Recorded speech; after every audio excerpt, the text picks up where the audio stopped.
Hi, welcome to my channel, Mission 919, devoted to information and narratives of African achievement, well-being, and prosperity. And today I want to talk about Langston Hughes' important memoir, I Wonder as I Wander, and in particular his experiences in China and in Spain during the 1930s. After he left the Soviet Union and his travels in Central Asia, he went to China. And in China, he talks about, mainly he was in Shanghai. His experiences there are quite interesting, especially when you compare the China of today to the China in the 1930s. It is quite remarkable, shocking really. He talks about the overwhelming poverty, prostitution, child labor. He talks about the fact that during one year there were 30,000 bodies recovered on the streets of Shanghai. He talks about how the city was divided basically into sections. The Japanese had a section, the French, the English, and how the Chinese were actually segregated in their own country. There were areas of Shanghai, hotels and so forth, that Chinese were not allowed to enter in Shanghai in the 1930s. That is, I mean, it's stunning, right? From what we know about China today. So we see how far China has come. So, you know, whatever your opinions are of China and so forth, that is irrefutable, that the country has been transformed beyond recognition, really. He talks about Chinese rickshaw drivers being facing corporal punishment in the streets, you know, meaning they were basically beaten in the streets. You know, really quite remarkable. Children for sale on the streets, just really terrible things. So that was some of his experiences in China. Now, the more interesting thing about him, though, is that he was warned, you know, not to travel here, not to travel there, not to eat this, not to eat that. And the thing about Langston Hughes was he was fearless, and he had a basic trust, a basic faith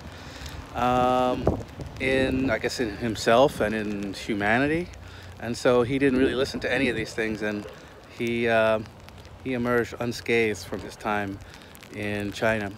And then he also went to Spain during the Civil War, where there was a government, democratic, with many different factions, some leftist, some more centrist, I suppose. And there was a military rebellion against this government, led by Francisco Franco and aided by Italy, fascist Italy under Benito Mussolini, and Nazi Germany. And so there was a civil war developed, and Langston Hughes went as a war correspondent for, I believe it was the Afro-American, or basically a black newspaper, to cover the African Americans who were volunteering to fight against fascism and dictatorship in the Spanish Civil War. And that's what he did. And he traveled to Barcelona, he traveled to Valencia, he traveled to Madrid. He lived in Madrid for many months. He lived in a place called the Alianza de los Intelectuales, with other correspondents from all over the world, including the poet laureate of Cuba of the 20th century, Nicolas Guillen, who was a personal friend of Langston Hughes. He met the Spanish poet Rafael Alberti. He met Ernest Hemingway there. He met, I believe he met Diego Rivera. It's really quite astonishing. And he describes the privations of the war. He describes the terrors of the bombing. There was a place called Brunete, Battle of Brunete, which at the time was the place that had suffered bombardment more than any other place in human history.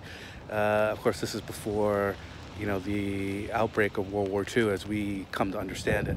Although many people would argue that the Spanish Civil War really is the beginning of World War II, and other people would claim, and I am sympathetic to this view, that the invasion of Ethiopia by Italy in 1935 is actually the beginning of the Second World War. But whatever the case, whatever the matter, Hughes' time in Spain is fascinating. He met many African Americans there, from all walks of life, educated, non-educated, from the north, from the south, and playing very important, vital roles there in the military, training, winning medals for heroism and so forth. And so that's also part of the military and martial heritage of African Americans. Those I consider very brave men, and perhaps there were some women too. He doesn't mention any women as far as I can recall, but those brave souls who left their homeland voluntarily to go fight for freedom, for democracy, for an end to dictatorship. So they're part of our military legacy. So he spent many months there, met many different kinds of artists, met soldiers, and then from there he went to France, and basically the memoir ends there on New Year's Day, 1938. So I highly recommend anybody. I recommend everybody reading this memoir. It will open your mind. It will change your view of who Langston Hughes was. He was not simply a poet of Harlem and of jazz clubs. I mean, he was that, but he was also a world figure, a world traveler, cultural ambassador for African Americans of the highest level, highest order. He was a Democrat, a small d Democrat, a humanitarian, quite a great man. He was a great man. Greatness, a different kind of great, not a great general or a great inventor, but he was a great observer of the human condition. Yeah. He had a great heart, I think. Yeah, I think that's the way to say it. He had a great heart. So, in the name of the ancestors, in the name of the unborn who are the same, ashe, ashe, ashe, and we'll see you soon.